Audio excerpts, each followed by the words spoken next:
Iyi mwumva ni radiyo ijwi ry'Amerika ivugira Washington DC mu Kirundi n'Ikinyarwanda. Muri kumwe nanjye Eugenia Mukankusi, ndabasuhuje mwese kandi mbaha ikaze kuri radiyo yanyu. Amakuru muragezwaho na Aloyizi Bigirimana. Mwaramutse Eugenie, namwe muteze amatwi muri aka kanya. Muri Afrika y'Epfo yarongeye gukaza amategeko yerekeye COVID-19 ishyira imbere amasaha yo gutaha kandi hagarika igurishwa ry'ibinyobwa biboreza. Ni nyuma y'aho abandura bamaze indwi zibiri biyongera. Afrika y'Epfo, igihugu kiri ku isonga mu bihugu bisizikajwe ku mugabane wa Afrika, kimaze indwi zibiri kibona abandura bashasha biyongera buri munsi, mu gihe abakirwa mu bitaro biyongereye hafi ku bice 60% muri ico kiringo nyene. Afrika y'Epfo imaze kuronka abandura barenga 1,760,000 barimwo abarenga 58,000 umaze guhitana. Iyi nkuru ijwi ry'Amerika rikeje itorokanzo ry'amakuru ry'Abafaransa AFP. Abashikiranganje b'imigenderanire n'ayandi makungu b'ibihugu byo mu ishyirahamwe ry'Abarabu barahuye ejo ku munsi wa kabiri muri Qatar mu twigoro two gufasha mu matati y'urugomero ku ruzi Nile hagati ya Misiri, Sudani hamwe na Ethiopia. Umushikiranganje wa Misiri w'imigenderanire yavuze ko igihugu ciwe kirondera umuti wa kidiplomasiya atari umuti w'intambara ku mugambi wa Ethiopia wo kuzuza amazi urugomero rwiswe Grand Renaissance, umugambi utegekanijwe mu kwezi kuza. Iryo shirahamwe ry'Abarabu rivuga ko ririko riragerageza gukinga intambara igihe Ethiopia yosubira kuzuza amazi muri urwo rugomero mu kwezi kuza, mu gihe atana amasezerano y'isabikanya ry'ayo mazi ico gihugu kirafundika na Misiri hamwe na Sudani. Abategetsi ba Iraq batangaje ko mu mpera z'indwi irangiye batoye ikinogo rusangi kirimwo ibisigarira by'abantu 123 hafi y'igisagara ca Mosul. Abo bantu bikekwa ko bari abayisilamu bo mu bwoko bw'abashiyite bishwe igihe umuhari w'iterabwoba wa leta ya Kisilamu wafata ico gisagara mu 2014. Iraq yavuze ko yatoye ibindi binogo rusangi 40 mu gisagara ca Ninewe, isaba ishirahamwe mpuzamakungu ONU hamwe n'amakungu gufasha kubahambana iteka. Ishirahamwe mpuzamakungu ONU rigereranya ko abantu barenga 12,000 bashobora kuba barahambwe mu binogo rusangi bingana hafi 200 muri ico gihugu ca Iraki. Intumwa idasanzwe ya ONU kuri Yemen yavuze kuri uyu wa kabiri ko abaroberi b'abahuti bakwiye kuja ku meza y'ibiganiro ku guhagarika intambara no gushika ku masezerano ya politike azorangiza intambara imaze imyaka 6. Martin Griffiths yabibwiye akanama ka ONU kajejwe amahoro n'umutekano. Griffiths yavuze ko abagabo, abagore n'abana bo muri Yemen babaye mu mibabaro ya buri munsi kuko abategetsi bananiwe kuja hamwe ngo barangize intambara. Sudani yarunguruje ibiganiro by'amahoro n'umuhari w'abaroberi wanse kwifatanya n'iyindi mihari igihe yasinya amasezerano y'amahoro mu mwaka uheze. Abategetsi ba Sudani bavuga ko hagikenewe ibindi biganiro byo ku ruhande. Ku itariki ya 26 y'ukwezi kwa gatanu, leta ya Sudani yarongeye gutangura ibiganiro i Juba muri Sudani y'ubumanuko na Abdelaziz Al-Hilu arongoye umuhari wiyonkoye Sudan People's Liberation Movement. Muri indwi ibigo bya ONU bijejwe imfashanyo byavuze ko byasubiye gukorera mu mareta agenzurwa na Hilu ku nshuro ya mbere kuva mu 2011. Onigereranya ko abantu hafi 800,000 baba muri utwo turere kandi bari bamaze iyo myaka yose batagira ikibafasha.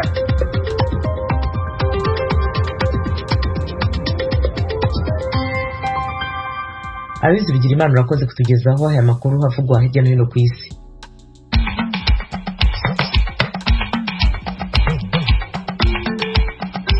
Nshuti banywanyi ijwi ry'Amerika, mu kanya turajya mu karere k'ibiyaga bigari bya Afurika. Leta ya Uganda irashinja u Rwanda ubushotoranyi. Ni nyuma y'uko umusirikare wa Uganda afashwe n'ingabo z'u Rwanda mu mpera z'icyumweru gishize. They kidnapped a soldier from Uganda. He was put on Ugandan soil. That action should stop. This provocation should stop. Uyu ni Ambasaderi Patrick Mugoya, umunyamabanga uhoraho muri Minisiteri y'Ububanyi n'Amahanga muri Uganda, aremeza ko uwo musirikari yashimuswe agasaba u Rwanda guhagarika ubushotoranyi. Leta y'u Rwanda iraburira abanyamakuru barenga ku mahame agenga umwuga wabo bitwaza ubwisanzure bw'itangazamakuru bagakora inkuru zikurura amacakubiri muri rubanda. Naho umukuru w'igihugu cy'u Burundi yaraye atunganyije inama rukokoma Ingozi yo gukemura amatati akunze kwaduka hagati ya leta n'abakozi bayo. Iyi nkuru hamwe n'izindi twabateguriye ni mu kanya gato ku buryo burambuye nimugikuri. Radio Ijwi ry'Amerika i Washington DC mu Kirundi no mu Kinyarwanda. Tugiye noneho gukomereza ibiganiro byacu mu karere k'ibiyaga bigari bya Afurika. Umukuru w'igihugu cy'u Burundi ejo kuwa kabiri yatunganyije inama rukokoma yo gukemura amatati akunze kwaduka hagati ya leta n'abakozi bayo. Iyo nama ihuza ibisata byose by'akazi, amasendika n'amashyirahamwe, abikora ku giti cyabo n'abandi. Irabera Ingozi. Mugenzi wacu Pierre Claver Nkuru arakomeza inkuru. Kubw'umukuru w'igihugu cy'u Burundi, ikiyago hagati y'abakozi n'umukoresha mu kazi ka leta nico kigwiza umwimbu maze igihugu kigatera imbere. Evariste Ndayishimiye mu kugurura inama rukokoma yo gukemura amatati hagati y'abakozi n'abakoresha yahamagariye abakozi ba leta n'ibisata bitandukanye by'igihugu gukunda akazi imbere yo kurindira umushahara wo ku kwezi. Ndayishimiye yamenyesheje ko kubera kudakunda akazi leta yasabye amadeni menshi kugira ngo abakozi ba leta bahembwe. Kugira tuzivemo tutemeye kwitanga twese tukaba bamwe bakunda igihugu no kukigura mu kigo leta publique dufise kubera ivyo ngo atesema desarere ibiki kugira tubimire ivyoroshe murabona ko mwese ngo tube kurondera ifasha yabwiye ikintu cya mbere bambanye ngo twereke icyo uriko urakora kugira ngo ugabanye iryo deni rikaba riri kurafata uko mwamutaje gabanya imishahara nirukana abakozi kuko byose ndiko ndababaza bakigabanya amaze salariale hazotera rero igihe itunga ryose ry'Uburundi ryose turigurisha ugasanga ize n'Uburundi bufise Burundi ruta agaciro igihugu cy'Uburundi gifise. Uwo mukoresha mukuru mu gihugu aragabisha abatwara amashirahamwe ya leta nka Regideso ritanga amatara n'umuyaga nkuba canke Onatel rije gutumana ko amakuru kuko ageza aho umwansi ashaka kubera ico umukuru w'igihugu yita ubunyonyezi.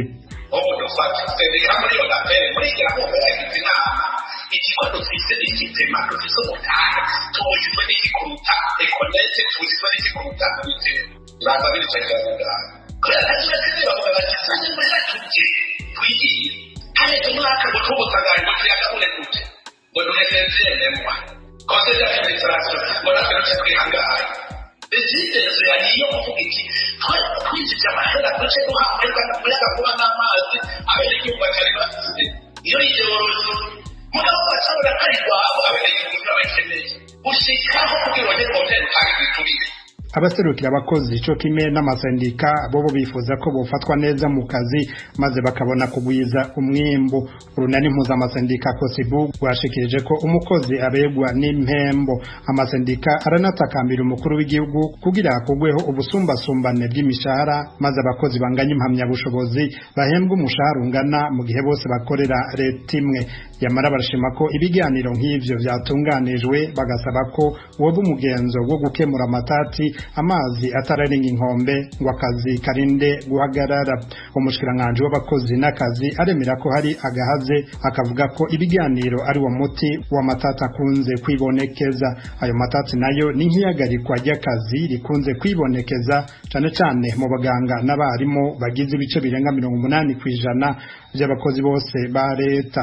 Abitavye ivyo biganiro baratangazwa n'ingene ivyo bisata bibiri bishobora guhagarika akazi inshuro zitatu ku mwaka. Izindi ngorane bashize habona ni nka kamwana wa mama na nkunzi mu gutanga akazi ka leta, kwirukana abakozi hadakurikijwe amategeko bigatuma leta itanga indishi nini n'ibindi. Aha umukuru w'igihugu yahakariye cane ko bibwirizwa guhinduka akazi kagahabwa ugashoboye.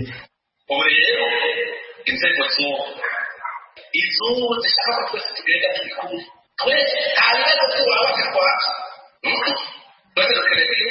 dukeneye ko tugira ubuzima bwiza tutegereza kujyana twese turi kumwe kandi iryo terambere tuzorishyikako dialogue rero nicyo ngohera kugira ngo umugozi umwe mu muco mvuga muti muze wabonye twungutse twibuke nawe nyakavuga ati nibyo mwarungutse murabana beza nanjye tugenda bagifata iyo niyo dialogue y'ukuri nayo kuvuga ngo nongera kuzaba kuvuga ko tugende muri banki ubu uri kuratembagaza alternative ikiteza kari gataha nawe ukitaha rwose urakora wese azane icyo ashoboye hanyuma kuri umwe wese aronke impembo bingana n'icyo yakoze abakareka kabagaragara rero kuko urasanzwe dogiteri yicara mu biro gusa ariko yirabira interinete watsapu ibiki ukarondera umwembo muto mukamubura. Iyo nama rukokoma ihuza abakozi leta abakoresha n'amasendika atandukanye y'abakozi n'igisata c'abikorera utwabo yabereye mu ntara ya Ngozi mu buraruko bw'igihugu. Pierre Claver Nkuru, Kigali, kubw'Ijwi ry'Amerika. Leta y'u Rwanda iraburira abanyamakuru barenga ku mahame agenga umwuga wabo bitwaza ko ari ubwisanzure bw'itangazamakuru bagakora inkuru zikurura amacakubiri muri rubanda. Inkuru turaza mugenzi wacu Asumta Kaboyi. Yabivugiye mu nama yamuje n'abanyamakuru biga kwishyirwa mu bikorwa by'imyanzuro ku isuzuma mpuzamahanga ngarukagihe ku burenganzira bwa muntu igihugu cyahawe ireba ubwisanzure bw'itangazamakuru n'ubwo gutanga ibitekerezo. Imwe mu myanzuro leta y'u Rwanda yasabwe harimo ko leta isabwa kubaka ubushobozi bw'itangazamakuru rigakora neza kandi ryigenga. Leta kandi yasabwaga kuvugurura amategeko kugira ngo ingingo zirimo zibuza ubwisanzure bw'itangazamakuru zikurweho ndetse no kurushaho guha urubuga itangazamakuru ryigenga kugira ngo rirusheho kuba ryinshi. Minisitiri w'Ubutabera yongeye kwibutsa abanyamakuru gushishoza ku nkuru bandika birinda icyasubiza abanyarwanda inyuma. Kuba umunyamakuru ntabwo biguha umutwe uruta uw'akarere kose utuyemo. Urandikira abantu bafite ubwenge iyo bahaye feedback. Nta munyarwanda ubyuka mu gitondo ngo yagiye guhakanya kanaka abari ahantu byamukoze genocide yabaye abantu bayireba kandi ntabwo yigeze avuga ngo mpaguruke mujye kwica abantu. No, yavugaga gukora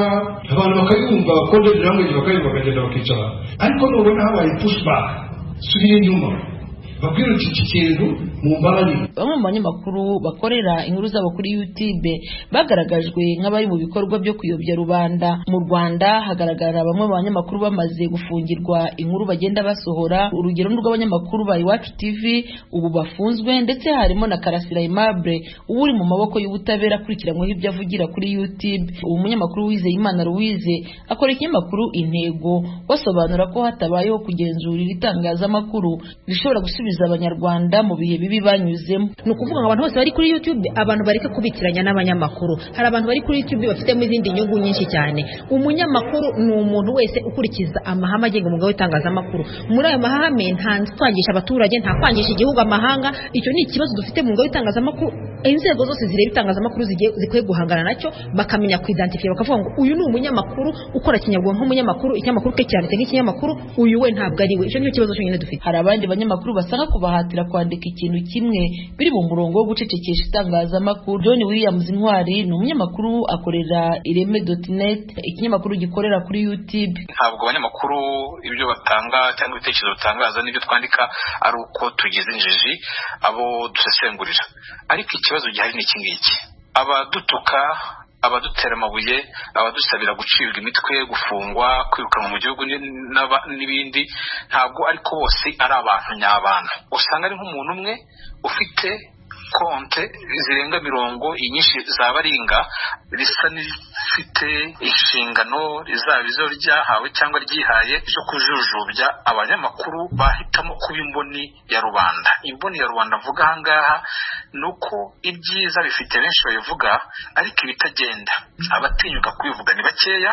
Hari abantu bigaragara ko batifuza ko nubwo bukeya bwabo bukora. Hashize iminsi abayobozi banyuranye bagaragaza ko abanyamakuru bifashisha YouTube bagatambutsa imvugo bita ko ziyobya rubanda batazakomeza kwihanganirwa. Ubutumwa buheruka n'ubwatanzwe n'umuvugizi w'urwego rw'ubugenzacyaha mu Rwanda RIB Thierry Murangira. Hari abantu bibeshya ko bashobora gucuruza igihugu cyabo bifashisha uburyo butandukanye burimo imbuga nkoranyambaga za YouTube, Facebook n'izindi, bagakwirakwiza ibihuha bagambanira igihugu cyangwa se bagisebya. RIB rero irihananye bose bakora ibikorwa bishobora gusubiza abanyarwanda mu kaga basebya igihugu bifashishije izi mbuga nkoranyambaga bagamije kugira ngo babone indongo muri ko gukoresha imbuga nkoranyambaga bakwirakwiza ingengabitekerezo ya jenoside kugira ngo babone amafaranga. Nababwira nti rwose barye bari menge. Mu kwezi kwa kabiri uyu mwaka u Rwanda rwakoreye isuzumwa ry'iyubahiriza ry'uburenganzira bwa muntu rikorwa n'akanama k'umuryango w'abibumbye gashinzwe uburenganzira bwa muntu. Iri suzuma hagati y'ibihugu rikorerwa i Geneve, aho usanga ibihugu 193 bigize umuryango w'abibumbye byemerewe gutanga imyanzuro nama ku bindi bihugu. Minisiteri y'Ubutabera isobanura ko u Rwanda rwahawe imyanzuro 284 rwemera gushyira mu bikorwa imyanzuro 160 mu byiciro bitandukanye by'uburenganzira bwa muntu.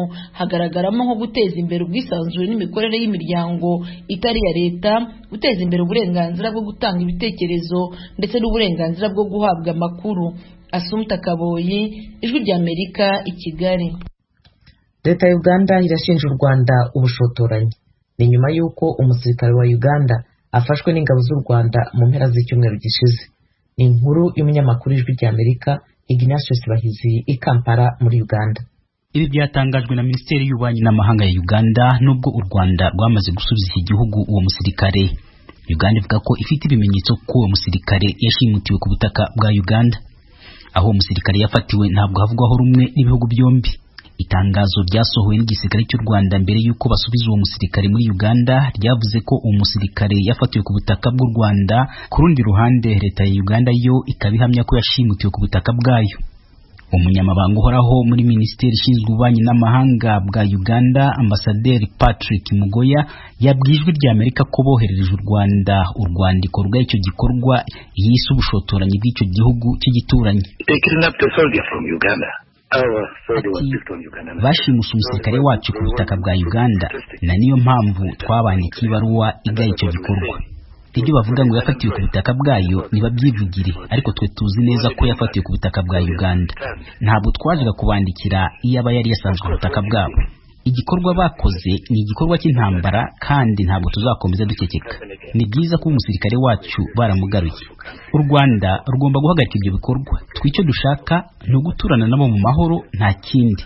Ariko ubwo bushotoranyi bugomba guhagarara. Igisirikare cy'u Rwanda cyashikirije umusirikare inzego za Uganda ku mugoroba wo ku cyumweru hashize hafi amasaha 28 Uganda idafite amakuru y'uwo musirikare. Mbere y'uko agarurwa, ingabo z'u Rwanda zari zavuze ko uyu musirikare witwa Bukuru Muhuba yafashwe n'ingabo zagenzuraga umupaka zimufatiye ku butaka bw'u Rwanda mu karere ka Burera mu majyaruguru y'icyo gihugu hafi n'umupaka wa Uganda wa Cyanika. Ariko Uganda ivuga ko ifite ibimenyetso bishingiye ku ikoranabuhanga byerekana ko uwo musirikare atari yakambutse mu Rwanda, ahubwo ko yaguye mu mutego w'abasirikare b'u Rwanda bari bateze ku butaka bwa Uganda.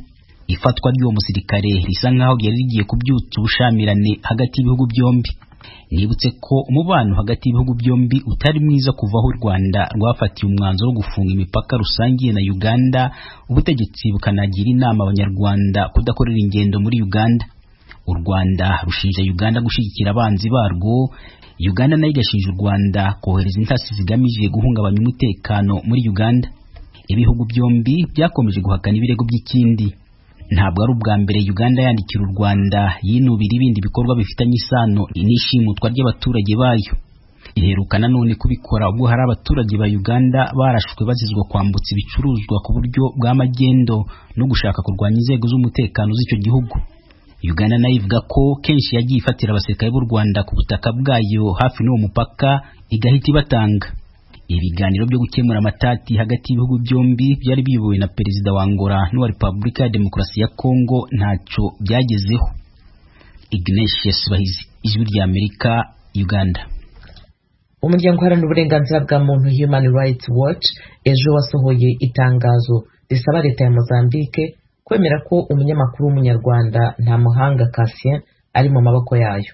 Iryo tangazo kandi rirasaba ubutegetsi bw'icyo gihugu kwemerera umwunganizi we mu mategeko kubonana nawe no kutohereza Ntamuhanga mu Rwanda. Geoffrey Mutagoma yabasomeye iryo tangazo. Mwemere ko mumufite, mumwemerere kubonana n'umwunganizi we mu mategeko, mwirinde kumwohereza mu Rwanda. uwo niwo mutwe w'itangazo ry'umuryango uharanira uburenganzira bwa muntu Human Rights Watch ryasohokeye i Nairobi muri Kenya, rigaragara no ku rubuga rwawo. Ni itangazo rivuga ko umunyamakuru w'umunyarwanda Ntamuhanga Cassian yatawe muri yombi n'inzego za polisi ya Mozambique itariki ya 23 z'ukwezi kwa gatanu uyu mwaka. Human Rights Watch ivuga ko amasoko yayo ane atandukanye yemeje ko Ntamuhanga yafashwe n'abantu 7 bambaye impuzankano y'urwego rw'ubugenzacyaha muri icyo gihugu bafite n'amakarita abaranga y'urwo rwego. Umuryango Human Rights Watch uvuga ko Ntamuhanga yavanywe ku kirwa cya Inhaka kiri mu birometero 37 uvuye mu murwa mukuru Maputo, yambitswe amapingu ku maboko, amaguru ye abohesheje iminyururu, akurizwa ubwato bujya i Maputo bari kumwe n'undi muntu wumvikanye avugana nawe mu rurimi rw'Ikinyarwanda. Mu buryo butandukanye mu byumweru byashize, ijwi rya Amerika ryagerageje kubaza abakuriye inzego za Mozambique aho Ntamuhanga aherereye, ntitwabona igisubizo. Yaba polisi ya Mozambique cyangwa urwego CERNIC rushinzwe iperereza muri icyo gihugu, zose zavuze ko zidafite Ntamuhanga Cassian, nubwo bari babanje kubyemerera umwunganizi we mu by'amategeko. Cleophas Habiyaremye uhagarariye umuryango w'abanyarwanda bahungiye muri Mozambique aherutse kubwira ijwi rya Amerika ko ku nshuro ya mbere urwego rwa leta ya Mozambique rwemeje ko Ntamuhanga yari impunzi iri muri icyo gihugu mu buryo buzwi kandi ko ibyo bizakurikiranwa. Human Rights Watch ivuga ko itarashobora kwemeza amakuru ya kimwe mu bitangazamakuru byo muri Mozambique giheruka kuvuga ko Ntamuhanga yaba arashyikirijwe ambasade y'u Rwanda i Maputo. Uwo muryango uvuga ko kujyana mu Rwanda Ntamuhanga ku gahato binyuranye n'amahame mpuzamahanga yo kudasubiza umuntu aho yahunze kandi ashobora kugirirwa nabi. Ivuga kandi ko binyuranyije n'amasezerano mpuzamahanga buzica rubozo, ibikorwa by'urugomo n'ibihano bikojeje isoni, amasezerano u Rwanda na Mozambique byashyizeho umukono. Human Rights Watch ihera kuri ibyo isaba leta ya Mozambique kugaragaza aho Ntamuhanga ari, kureka abamwunganira mu mategeko bakamugeraho no kutamwohereza ku gahato mu Rwanda hatabanje gukurikizwa ibiteganywa n'amategeko. Umunyamakuru Ntamuhanga Cassian yari yakatiwe gufunga imyaka 25 mu mwaka wa 2015 urubanza yaregwaga hamwe n'umuhanzi Kizito Mihigo waguye muri kasho yari afungiyemo. Ntamuhanga yatorotse gereza ya Mpanga mu mwaka wa 2017 ahungira muri Mozambique. Urukiko rwo mu Rwanda rwongeye kumukatira adahari imyaka 25 y'igifungo mu rubanza yaregwagamo ibindi byaha by'iterabwoba we n'abandi 12 bari mu ndi munyamakuru Focus Ndayizera nawe wakatiwe imyaka 10. Washington DC mu Kirundi n'Ikinyarwanda. Tugeze ku mwanya w'ibyaranze Amerika mu bihe byahise no mu bihe tugezemo. Ni ikiganiro mutegurirwa kandi mukakigezwaho na Thomas Kamirindi.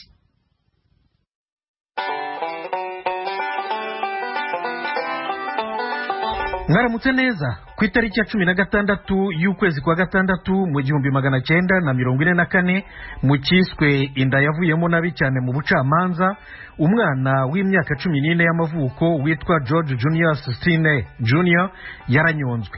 Niwe muntu muto wa mbere uzwi mu mateka ya Leta Zunze Ubumwe za Amerika ku buryo budasubirwaho wakatiwe urwo gupfa kandi koko aricwa. Ikaze mu kiganiro Amerikana.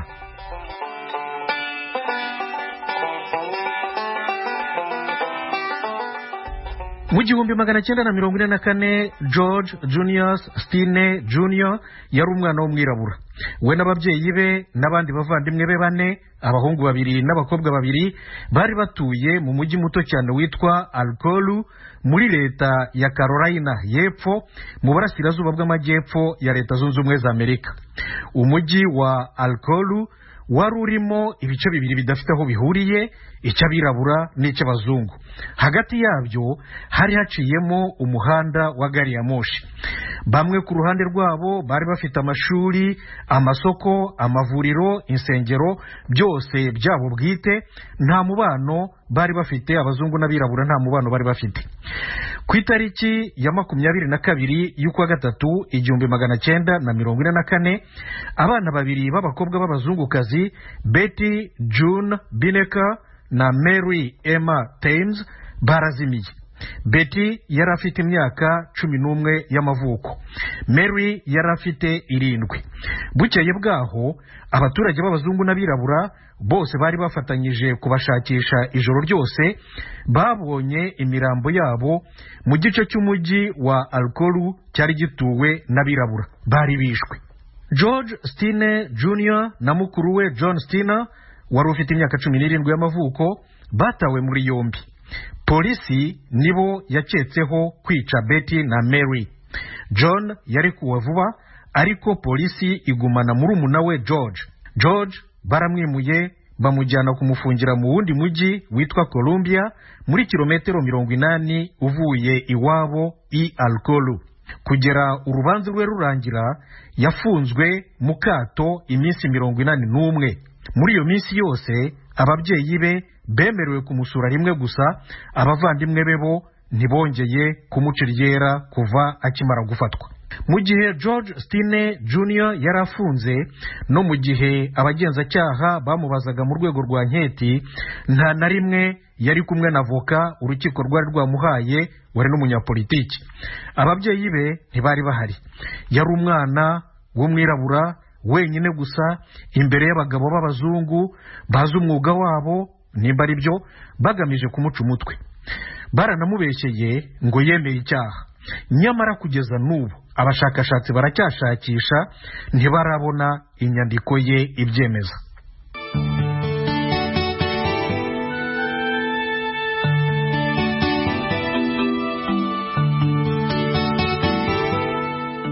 Ijwi ry'Amerika. Anketi zimaze kurangira, ibindi byose birebana n'urubanza rwose uko rwakabaye, ni ukuvuga guhitamo abaturage bo gukora urukiko rwa rubanda, jury, by'umwihariko n'iburanisha, byose byabaye mu munsi umwe rukumbi. Jury yose uko yakabaye, umucamanza, umushinjacyaha, avoka w'umwana, abatangabuhamya bamushinje, bose bari abazungu gusa. Urubanza rwamaze amasaha 2. Nyuma yarwo jury yariherereye iminota 10 yonyine gusa, ihita yemeza ko George Stine Jr. ariwe wishe Betty na Mary, kandi ko akatiwe urwo gupfa. Abantu ku giti cyabo n'imiryango iharanira uburenganzira bwa muntu